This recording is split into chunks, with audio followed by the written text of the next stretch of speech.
Here's. What did you find? Nothing. I thought I had something. Yeah, the one thing that it's cool. It's because when you're pulling these seeds, is so much of it, just like Kevin had said, man, you spread it around and help it out for later. And then we're taking it, so basically wildflowers, but we're going to spread a bunch in the, he was saying that, whoa, where I dug the ditch, you know, all that, because when you disturb the ground like I did digging that ditch. You can talk about it, and then I can talk about it. When I was digging that ditch, man, is I can't think of all the names. That's Kevin's department of stuff that'll come up when you have done that. Yeah, so anytime there's a disturbance, especially a severe disturbance like that, wildflower, road building, ditch digging, excavating for a house, you know, development, if you want to call it development, or destruction. Yeah. Devastation. But I mean, we're animals and humans, and we need to do some stuff to make stuff work for us, especially on our property when we're only limited. Especially when you're getting flooded. Yeah, I mean, when you're limited to the 3 acres or 5 acres that you have, you got to make it work for you, right? So, what happens, you know, in this case, we've peeled back the topsoil, we've peeled back, you know, the vegetation, we've moved bulbs out. You know, there's a lot of good plants in there, bulbs and you know, sago lilies, and there was a little bit of location there too, yampa, whole bunch of different good stuff that you want to keep, you know, and you want to support a healthy plant community so that you don't have weeds. But typically when you open a ecological window, which is what you've done when you scrape that topsoil off, now it's bare. You're going to get pioneer species moving in, especially if you don't bring in seed yourself and kind of choose what's going to grow. Mother Nature will choose something for you, and you might not like it. And especially in this instance, you know, we're all really familiar with the property there, and there's weeds. We have weeds. Everybody's got weed problems, and I know that there's quite a few different ones there that we don't want spread. So we're not going to be able to stop them, but we could compete with them and potentially outcompete them. You know, some of these weeds, they're opportunists. You know, if you give them a nice, clean area to grow, they'd love that. But if you give them competition, maybe they don't want to grow as much. Right. Maybe they'll still sprout and grow a little bit, but maybe they won't become the issue that they would be if you ignored it. So my recommendation is if you ever disturb any ground, you know, think about it. If you can, go get some seed and put it on it. And it beats putting herbicides and chemicals. And absolutely. I mean, they have their place in some people's management plan, but if you can avoid it, why even worry about it? Yeah, exactly. And then, with that said, you know, if you can't come out here and, you know, maybe you're not able-bodied, or you are in the inner city, or whatever it might be, if you don't feel like you have access to seed, there's typically plants everywhere. So, I mean, if you pay attention, you might be able to find something at your neighbor's house, or even, I mean, it doesn't necessarily have to be native all the time. Doesn't the Forest Service or somebody sell the seeds or something? No, the Forest Service does not sell seed. There is people that will pull a permit, come out and harvest seed and sell that seed. The permit's due to the fact that they're making money off of public land. So what about U of I? So I was thinking that we'd looked in know. somewhere that there's a bunch of seed for wild native plants. I found a few different seed banks and stuff, but it's really expensive. You know, this lomatium seed, I wouldn't be surprised if it's, you know, $200 a pound, which it takes a lot of seeds to make a pound. Right. But yeah, so if you can't find it, you know, go ahead and go to your hardware store or your local Home Depot and find some wildflower seed. I would recommend familiarizing yourself with what's in that seed. Be careful, because if your son is who, you know, he went to school and all that, did these talking events. He does this kind of stuff. They call me college. Yeah, but he does this kind. He goes out and talks to all everybody. Anybody that wants to talk. Yeah, whatever. The speeches you go out and give, presentations. Presentations. Yeah. You know, so he does this stuff anyway, Bill. He came over and me and Mom were so proud. We're all, look, man, we got these wildflower seeds, man. We spread these out, and he's all, oh man, you look, man, and they were probably oxeye daisy is a common one to find in something in wildflower seeds, dude. Their seed mix. Yeah, they're noxious weeds. So it's not good. So you're looking at, oftentimes they put plants that grow in there that do flower, so they are flowers. But they want to have results because they're into making money. And if you see results fast, you're going to go buy more of those seeds. Yeah, exactly. So they'll put stuff like bachelor button and oxeye daisy. Oxeye daisy in the state of Idaho is a registered noxious weed, which means you have the legal obligation to manage it and reduce its numbers. So let's plant some. Bachelor button is not a listed noxious weed, but it is pretty closely related to knapweed, spotted knapweed, diffuse knapweed. I'm not saying that they're the same plant, but they are related, and it does exhibit some invasive characteristics. I've seen hillsides like this covered in bachelor button. That was obviously clearly planted by a residence, and it took over. But needless to say, we don't plant seeds. We just have Kevin bring us seeds now. It's best if you can go get the seeds. Yeah. One, they're gonna be adapted to your local area, so they're gonna do better anyway than something from, if you're in the West, maybe you're buying seeds and they're coming from the East Coast. They're probably not gonna do as well as they would on the East Coast. And that's not to say, bachelor button or whatever it is, a pretty flower, a pretty daisy, whatever it is, it does have some economic or ecological value, but sometimes things take away more ecological value than they provide. So I'm not saying that they're terribly bad. I'm sure bees don't care if it's a bachelor button or an oxeye daisy or a knapweed, but eventually they might when that's all they have. So anyway, I'll show you how to dig a root. Yeah. You're gonna edit some of this, right? Oh yeah. You have to think about really think on a title. Yeah. So oftentimes these lomatium and similar plants will grow in really rocky soil, as you can clearly see here. This is about as rocky as soil. Yeah, I think it's about as rocky as it gets. Yeah. So sometimes that's done by design. It makes it easier to get the root sometimes, and sometimes with a big rock like this, it might make it harder. But we'll give it a try. We'll try this guy here.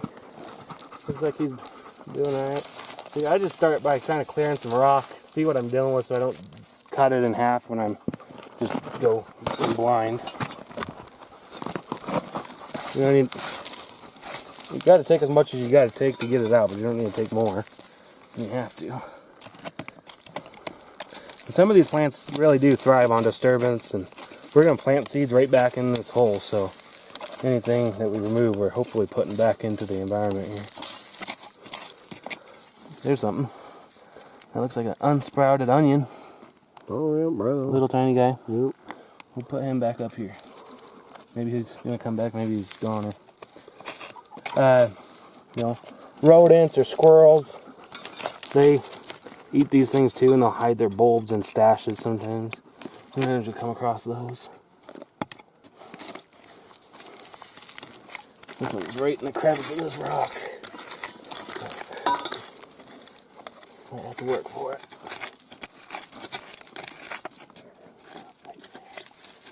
Find the boy. So if you're rushed, you probably don't want to do this. It's probably a waste of time. Yeah. Time consuming.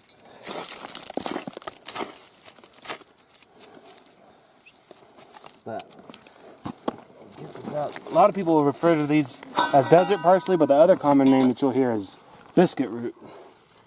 A lot of carbohydrates in these roots. Basically a biscuit under the ground. I don't really think he wants to come out. He's earned his keep. Maybe that one right there. You think this guy? That one or that one next to it there. Oh, look right here and see if we'll get something. Got the seeds right there. Throw in there. A little bit. Yeah, that's the other thing, don't. Probably 1,000 of them out here. Why kill yourself trying to get one root if there's others? You never want to take. You gotta. Use your own judgment, but you gotta leave some. You're not out here to harvest the entire place. What's the worst thing that's gonna happen? You go spend a little bit more time out in the woods looking for a new spot. Nope.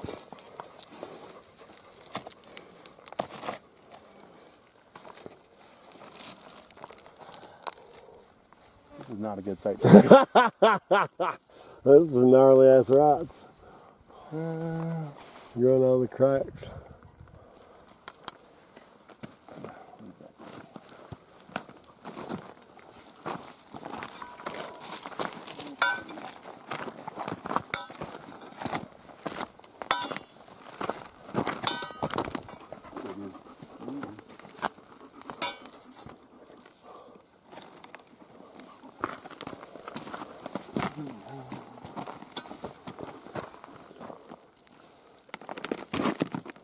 There we go.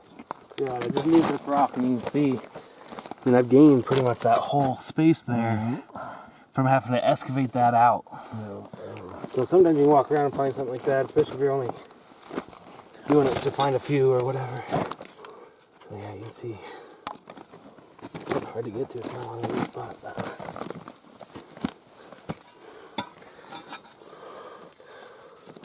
Just kind of breaking up the soil around it, see what we got here.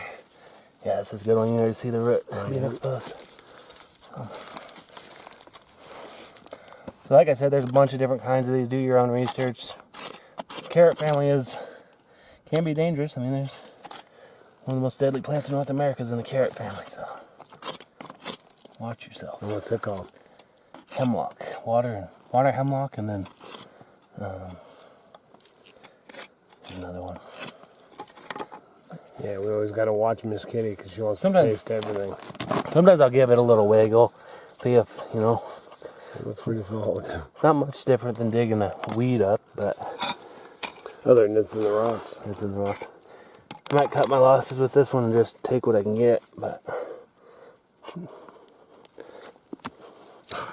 So, you can see there, all of that is carbohydrate storage. This one was a little early to harvest it. You can see that it's still got some grain in its leaf, but I'll take this home. You can dry it, you can make tinctures, you can pill it.